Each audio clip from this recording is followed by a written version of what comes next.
Hello, everybody, and welcome to the Prep Talk podcast hosted by myself, Pete Flips, and Nick Spizak. Today, we welcome on Josh, a seven-figure Amazon seller that is frequent in your timeline with good information and is also running up crypto on the side.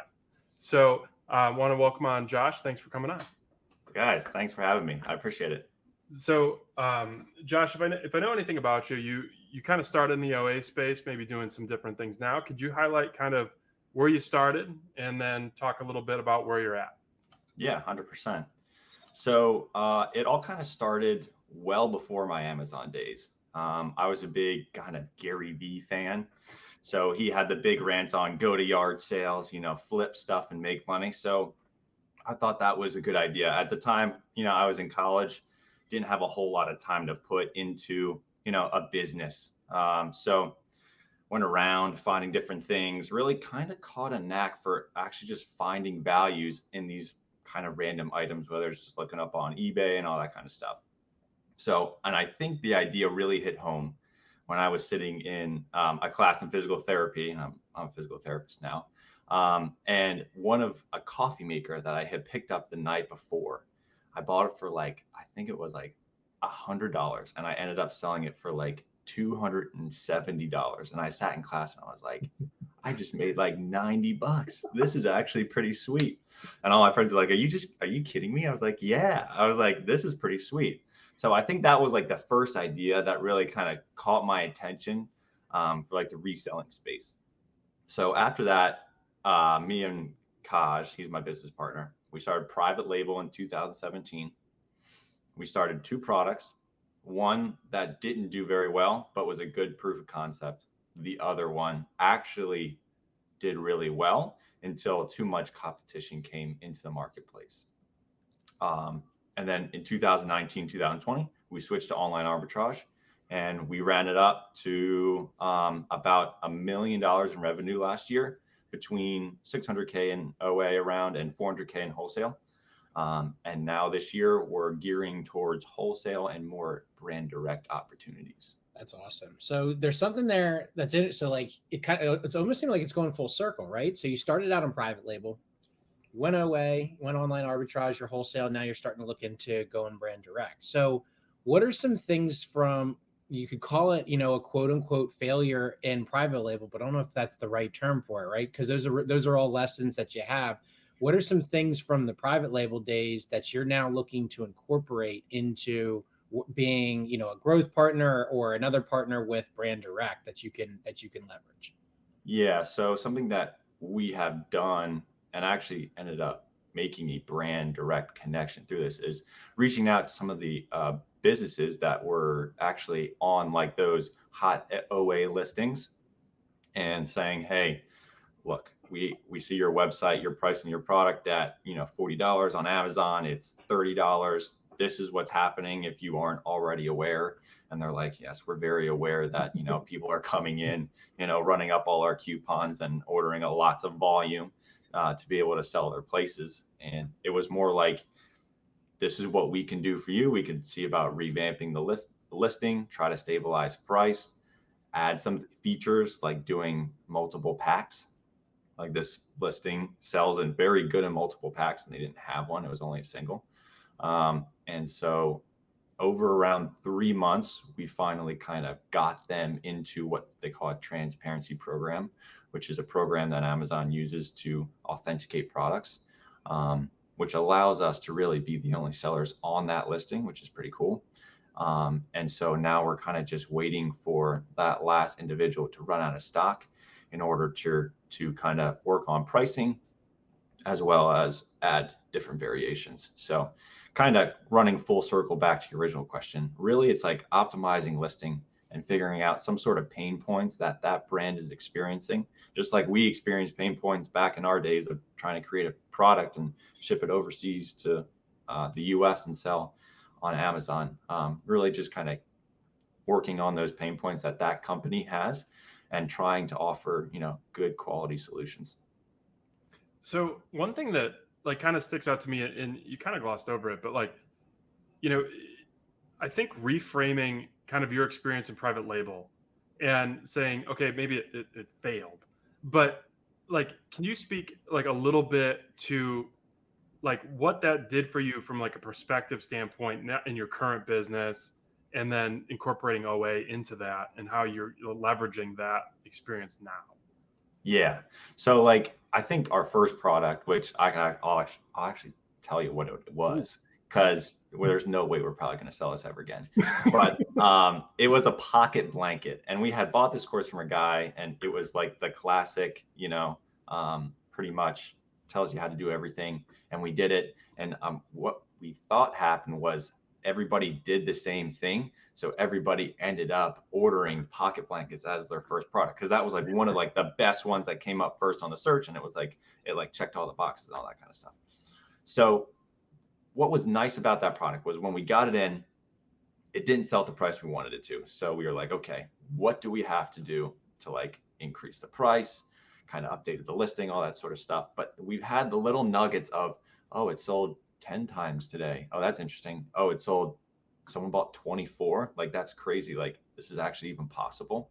And so I think that's kind of what started like the snowball of, all right, we're seeing that we're having really bad cash flow challenges.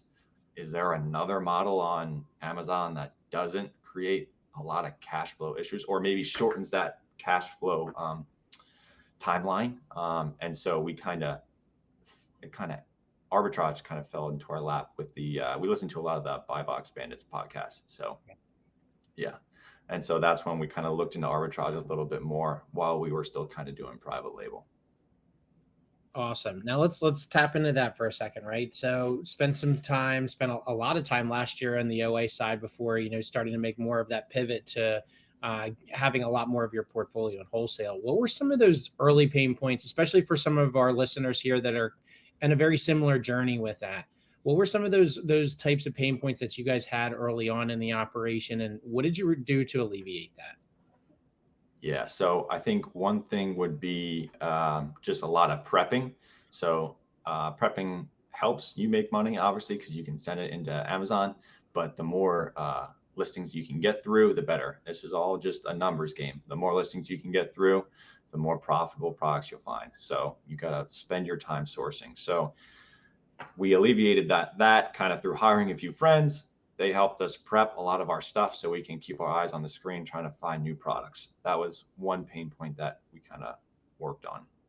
Another one is we can get a lot of like order cancellations and a lot of stuff. And what was actually nice was having a business partner. It's like we have Kaj, who has an address, and then you have me, who has an address. So if someone starts canceling on my end, I'll just have Kaj order it instead to his house. And then we tried the whole you can run it through PayPal. Sometimes you can get through an order cancellation. If you want to, you can use a VPN. That's also another strategy that people have used, or an incognito tab. We've done that before. So those are all kind of ways that we kind of worked around those order cancellations. Let's see. I think cash flow is always going to be an issue. So understanding what credit cards is going to be good for you, understanding cash flow of the business. And we kind of created a model now that we use and that we teach to individuals to help understand how to not run out of money and really kind of get yourself in a pinch, because that can happen really easily, as crazy as it sounds. And it's happened multiple times with me and Kaj, and you learn from those lessons and then you have to kind of fix them. So we ended up doing that. And so I think we're faring pretty well now that we kind of figured those things out.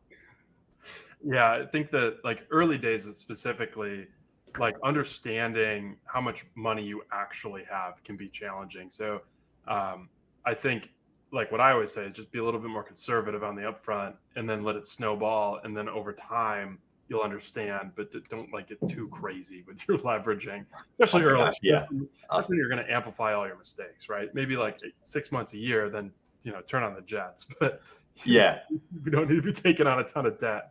I get so scared when I see like those screenshots that people like put up, and it's like some kid will like post like 75 grand or like second month, and I'm like, oh man, like I hope that he's doing everything good, and he's checking all his or dotting all his I's and crossing all his T's, because let me tell you, that can it can hit you real quick if you're not 100%. doing things right.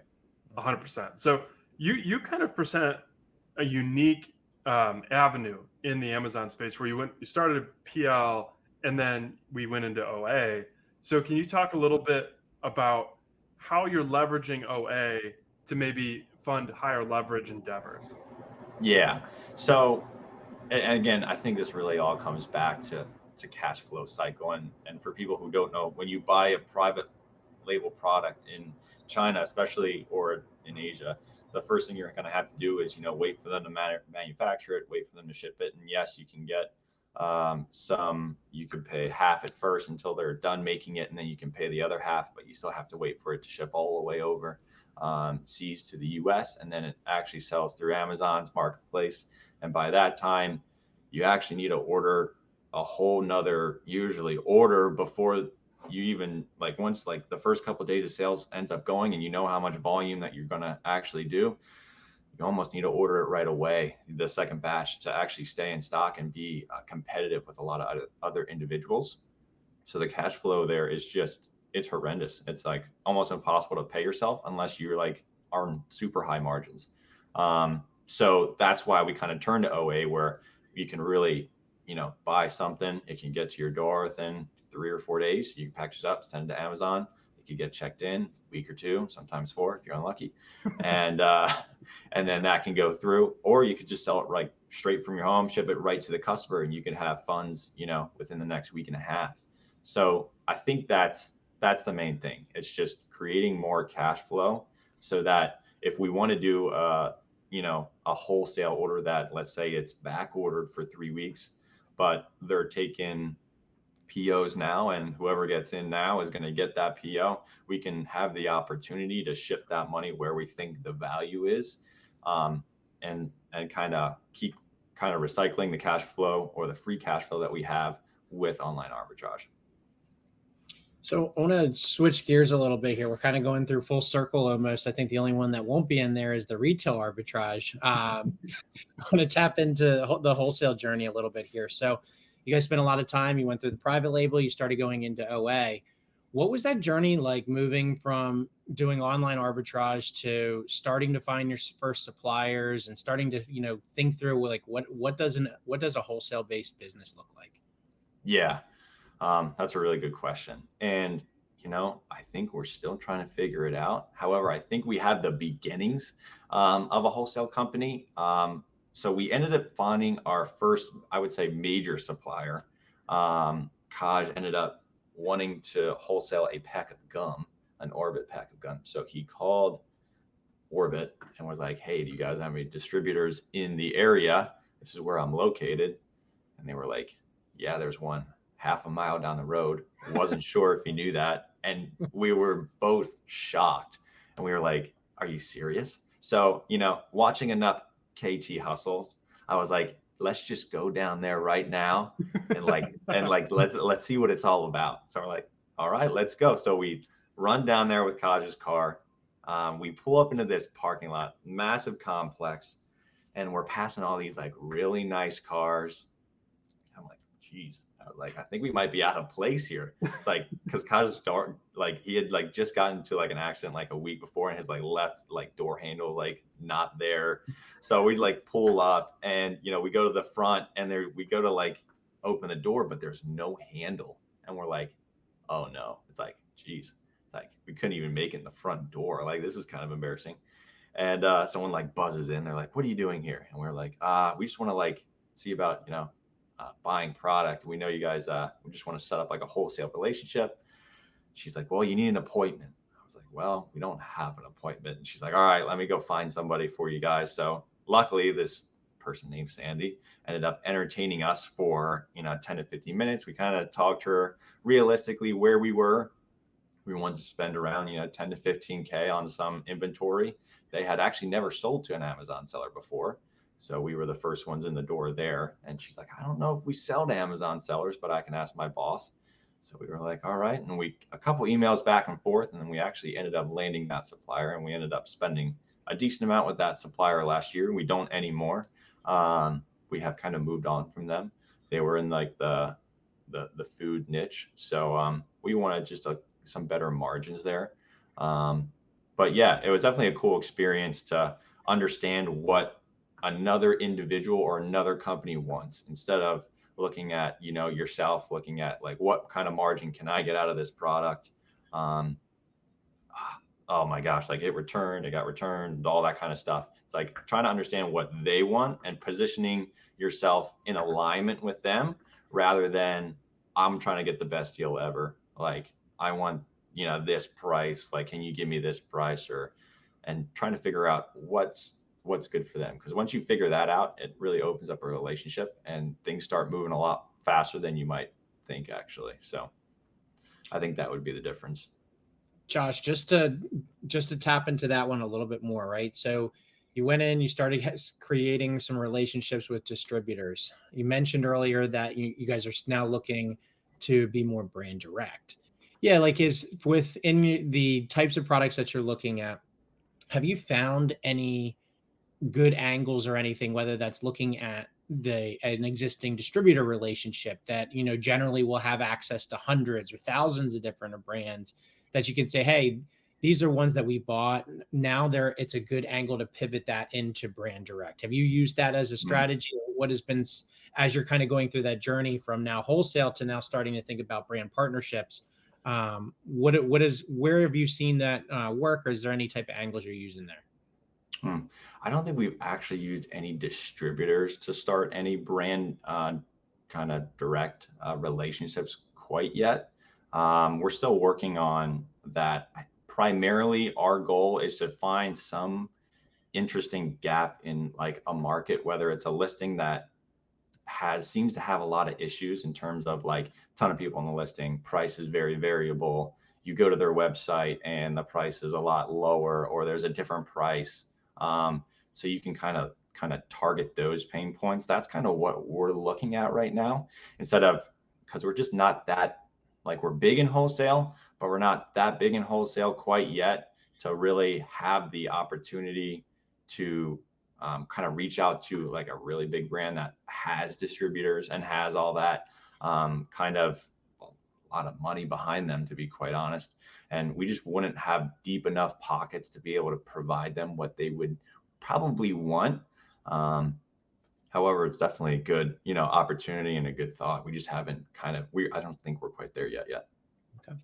Well, yeah. And I bet you in like the thing that you see often is that like in 2 to 3 years, like you probably will be. Like it's how quickly things can change. Like you see, folks like Jonah, and he's like, he started in his like house and now he's doing massive numbers. So like in 2 to 3 years, maybe a totally different conversation, but you guys 100%. are earning that, like that reputation within the wholesale space, and it'll be awesome to watch where you guys go. One thing that I feel throughout this is that you are taking your experience in OA and you're just applying it, and then you're just relieving all of these people of their problems. And I'm sure that wouldn't be as manageable without your business partner Kosh, because you have that really good feedback loop. I see you guys and I'm like, you guys are just like two peas in a pod. Like, it's really cool to watch. Can you talk a little bit about that relationship and then kind of what went into developing a business, partnership, and what people should think about as they're considering doing that? Yeah, 100%. And I think this is potentially one of the most important decisions you'll probably ever make. And I think a lot of people make that decision not knowing that it's one of the probably most important decisions you'll have to make, especially if you want to do business for a long period of time. So me and Kaj were both homeschooled. So it kind of starts there. I kind of start from the beginning. And so we developed a relationship pretty early, both into sports, both competitive individuals. And he was the first one that actually wanted to do business. And this was like in high school. And it actually ended up to be a pyramid scheme, which is actually hilarious. Unknowingly at the time, we had no idea what that was, obviously, because we were in high school. But the products were great, and I would love to have them actually today. But unfortunately, yeah, that company did not fare too well with that. And I actually get like a $10 check like every like 2 months. It's so weird. But it's like, I guess I had to like pay out or something, and I had no idea. So now I'm just getting these random checks. But that's kind of how it started. And then we kind of really started to, like, after that failed, I feel like there could have been like a lot of like pent up, like, like, why did you drag me into this? Like, and like, but just, we knew like we didn't know what was happening. And what was cool is while we were doing that, we ended up meeting a lot of like the higher ups. So a lot of people that were like above us, like by a lot. And so it was cool to see what their thoughts were about like how they went about doing business and all that kind of stuff. And I think that's really just opened our eyes to what the possibility was for business. And then I was the one who went on YouTube, because YouTube's like one of my favorite platforms to go on. And of course, there was two people I stumbled upon. It was one guy selling Colgate toothpaste, and the other guy was creating his own products. And I picked the creating your own products guy. And I don't know where I would have been if I would have picked the Colgate guy, but that's okay. And so, I mean, and I think it just comes down to character. You have to know the person's character. You have to understand like what their motivation is, how they respond to different situations. Me and Kaja are practically the same person, just in two different bodies. We both don't like to show off crazy things. We don't really care about the cars. We don't care about the Rolexes. That's just not who we are. And we want to, we're more on like we'd rather build generational wealth where we can free up our time and do anything we want. And then once we get there, if we want to have some fun and do, the cars and Rolex, we can. So that's kind of both of our views on everything, which makes it so easy to make decisions. Again, like I haven't taken a single penny from our business yet, and it's been a long time, and I have full trust and confidence in Kaja and his ability to run things and manage everything in terms of our business. So where one day that will pay off. So I just wanted to keep the business going, and that's the goal so far. And I think the main point here just comes down to character and who you want to be in a relationship with, pretty much, as a business partner. And so, I mean, looking at like how you evaluated that decision, it took a long, like you knew Kaj for a very long time before entering into business. And I think that is a really good theme or important point to pull out. One other thing that I heard you talk about was, I haven't pulled anything from the business. Can you talk about what goes into that delayed gratification, and maybe what you're looking for to maybe then begin to pull? Yeah, 100%. So I went to school as a physical therapist. I ended up graduating in 2020. So I've been practicing as a physical therapist for, I think, about almost 3 years now, or 4, pretty close to 4 probably. And so, they make a decent wage to the point where I don't really need to pull anything out quite yet. I live a very comfortable life. However, I think there will be a time where I will want to pull back hours, and therefore I could dedicate more time to the business. And I think what we're trying to do is formulate a role for that, but we're just not quite there yet, because everything has changed so dramatically in the past I feel like every year we pivoted, because it was like eBay, it was like RA, Found Miles, OA, and then it was like wholesale, and now it's like this brand direct. So now we're trying to create stability within our ecosystem as best that we can in what we think is the best way, which is like a more wholesale brand direct way. And we're trying to just really kind of, again, improve on stability. And once that stability comes, I think I can start probably, pulling hours out and starting to kind of take some more time for the business. But for right now, I don't want to risk the ability of the upside of the business for, it just to pay a couple of my bills when I can kind of work through that myself. 100%. I really like that outlook, because I share a similar kind of path, is that like we can be building this thing. It's more than a side hustle at this point. Yeah. But I don't need to tap into it, because I've built skills in another venue that allow me to live while I continue to grow this thing. And then there's an exponential return on the back end. So I love that. Yeah, I think that's huge. And I think it's fun to see the business grow too. I think that's it's like one of the things I really love seeing over the years, just seeing like where we started and where we're at now and what connections and friends we made. I mean, it's been a great ride so far, and I know it's going to continue. So, and then honestly, at the end of the day, it's just betting on yourself. So it's like, there's no better bet that, I feel like I could take. So yeah, I'm just excited to see what happens over the next few years. Josh, how do you guys, so looking through like as a partnership, Yeah. uh, you guys both have similar personalities, talked a little bit about that. So within your strengths, how do you guys divide and conquer work? Like what's the breakdown? How do you guys use that as like, hey, this is the types of things I'm going to focus on. Here's the things that I'm really good at. So can you just kind of go through some of that part of the operation? Yeah, I think it was really easy early on. And that was like from my eBay background to, going into Marshalls after work and searching for product. I was like the sourcing guy. Like I knew a good deal. I knew where to find good deals. Like OA came very easy once I was able to figure out all the software and stuff.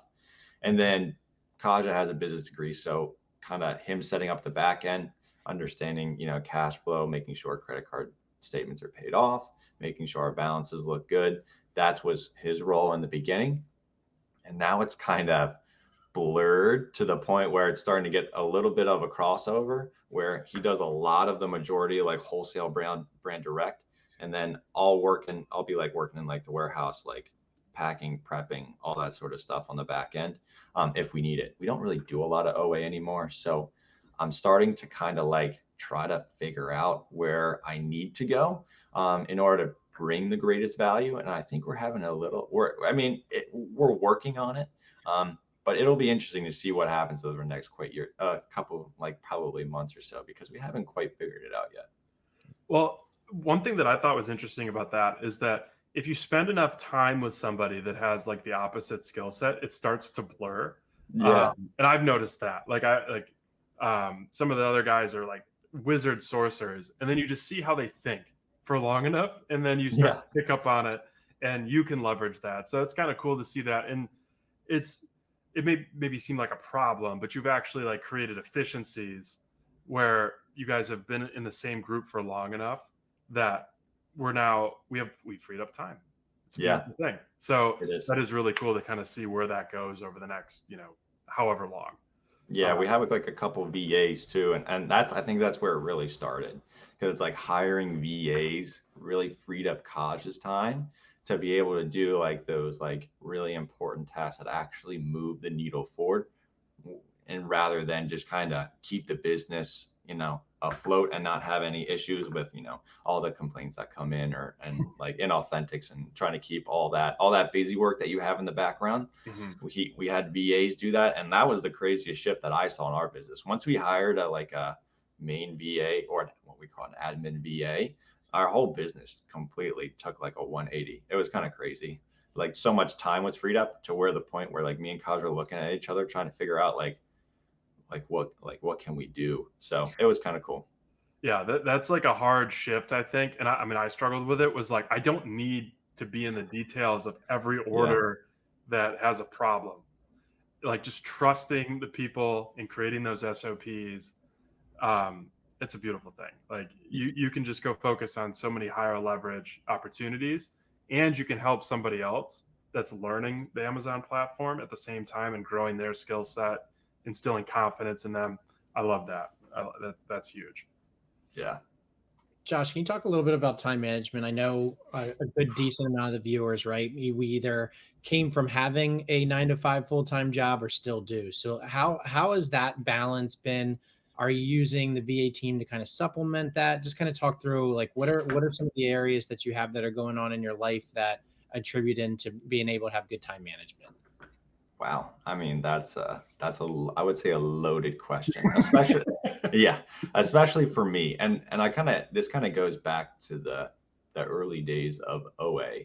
I remember just like being in the warehouse, and one of my good friends actually moved down the street, and they came over one night and they were like, dude, do you ever do anything but work? And I actually like thought for a second. I was like, I don't. I was like, maybe I should probably back off a little bit here. And so I think that was like the first time that I thought, because I was just trying to keep the business afloat. We were doing good. Like I was excited, like wanted to continue this going.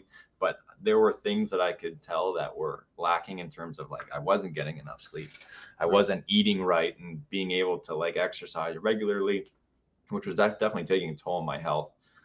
So I definitely that kind of changed a lot of things for me, to be able to kind of work through some sort of like a time management kind of understanding, like, hey, like this can't go on forever, or else I'm going to be more miserable than I was at, when I started this thing, So I definitely, that definitely helped me kind of kick me in the right direction. And, as of right now, I mean, time management, there's nothing I really do on a regular basis that kind of helps me with my time management. But like, I understand, like, when I have free days, there are going to be days where I'm going to be needed. And a good example was like this Memorial Day. Like, I think we had like 30 FBMs, and it's like, all right, well, Monday is going to be that day where I'm just going to knock those out so we can get those out Tuesday. And it's just like, I had off Saturday, I had off Sunday, and it's just like, I definitely needed to do something for the business.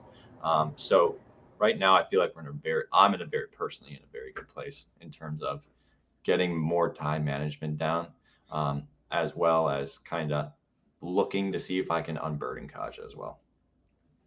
Awesome. So a couple things before we wrap. We do have some crypto interests. So do you want to like talk a little bit about how that plays into all the things that you're doing? Yeah, for sure. Facts. I've been talking about that for years. So like, what is the interest point there? Like, where do you see that? Just general curiosity at this point. Yeah. So it all started, and it's so funny because it all started in this stupid pyramid scheme, which is hilarious. It's literally where it starts, which is crazy. And they were like, they kept shilling us, being like, dude, this Bitcoin thing is kind of crazy. Like, this is what we're seeing. And me and I was too young at the time to understand like how to buy it. And, Kaja was in the right spot at the right time with, enough cash. And I know he ended up buying some, and I know it's going to probably change his life. And I went through college, and I'm trying to think of the cycles. I think this is going to be like my third, like main cycle. The first cycle, I kind of just decided to throw all my money at like, it was called BIGCAT back in the day. It was like one of like the biggest things. It was like everybody was buying it, and it happened again. I guess I just get suckered into scams. So I lost like 1K that cycle, and I was like, all right, well, that was stupid. And then I watched the price just absolutely tank. I was like, oh, that's interesting. I was like, that's very not exactly what I thought would happen. And then I saw, and I just paid attention to it really at the end of the day. And then I saw it start to come back. I bought a fair amount, and then we had another big run up, and then we had another big dump, and I did the same thing again, just watched it. And I think if there's anything I'm really excited for besides my Amazon business, it's crypto.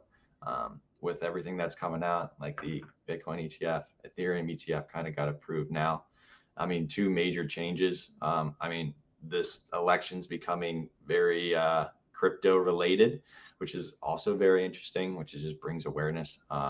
So yeah, overall, very excited for crypto to see what it does over this next cycle, and potentially more if there will be more.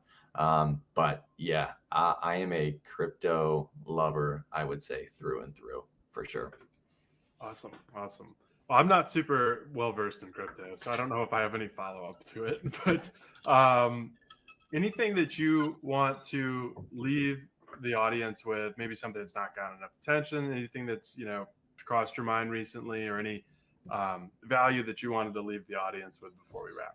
Yeah, for sure. I think everybody's always trying to figure out, is something too saturated to the point, is it even worth starting anymore? And as we come into this Amazon space where we have all this great ability to create wealth through all these different products, we do have, other things like Section 3s and other inauthentic complaints that Amazon is cracking down on too. And, you have kind of like these two looming aspects. Is like get rich or like get screwed kind of thing, or it's like get failed. And I would just say, like, especially somebody who is like earlier on, like 18, 19, 20, maybe in their early 20s, just fail in the beginning. Just do it. Like, get it out of the way. Like, it's way easier when you get on the other side of a failure. Like, I failed, I think 4 times now already. And it's just like, you learn stuff along the way, you build relationships. And it's just, You have to be able to fail to succeed. No one's going to succeed their first time. And I think everybody's so scared of it. And it's not like you have to go and spend, 20 grand to get rich. I mean, it's like you have to set a goal for yourself. Don't shoot for the moon. I mean, I remember when I was in Goodwill and I was just scanning books and I found 10 books. All of them were like $80. And I walked out of Goodwill with $20 of books and I sold on Amazon for like 800. That was probably one of the greatest days of my life. Like those are the things you're going to find along the way. And it's like, you just got to just continue to work through it. Network as best you can, find friends in the space, find one of your best friends that you trust with everything you got, and just kind of go for the moon, because you only live once. And so you might as well start now. I think everybody's just sitting back and, oh, I'll do it next week. Oh, I'll do it this week, or, oh, I'll do it next year. It's like, dude, you just got to start now. 100%. Like that $800, find at Goodwill could be a lot more in 12 months time. Don't underestimate yourself, family. Like, Yeah, you really can compound. yeah, 100%. But where can people find you at? Oh yeah, for sure. Basically just, you can find me on X. It's just Joshua _ last name right on the screen there. I use that handle for everything. So you can find me on Instagram. You can find me on TikTok as well. It's where me and Pete have been hanging out recently, in the comment section and in the like section of each other's videos. If you want to hang out with us, you can. Yeah. Yeah, that's where people can find me. And I'm always down to answer any questions. It was actually funny. I told myself I was going to go on, if like someone chatted me on TikTok. I started TikTok I don't know, a couple months ago probably. Like the first guy who chats me on something, I'm gonna go on a call and I'm gonna give him so much value. And I literally got that one person a week and a half ago, and it was pretty cool. Awesome. So it was one of the coolest experiences ever. So it was definitely fun. So definitely, feel free to hit me up. I'm down to answer any questions you guys have or anything like that. Awesome. Yeah. Josh is the only guy that likes my TikToks minus Nick. So, but it's funny how things work. I was just like, he's been showing love, so let's get him on the podcast. I've seen him around. So, but thank you for coming on. Great interview. And to the audience, we will see you next time.